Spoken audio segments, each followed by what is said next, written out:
Now we got Cribs 10th edition. This is Chateau Le David. Oh, really? Right on, right on. Blue, Hey, what's your crib called? What's your crib called? Chateau Le David. Oh, right on, right on. You know, we got the windows.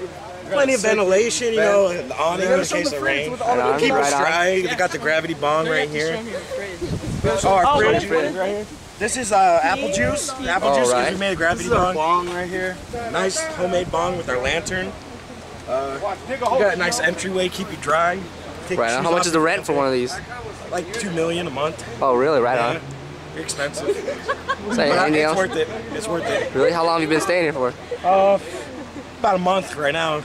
Oh, really? We're gonna see how next month goes on the rent. Oh, really? Kind of expensive. That's great. That's great. Enjoy. You can enter if you want. You know, take a look around.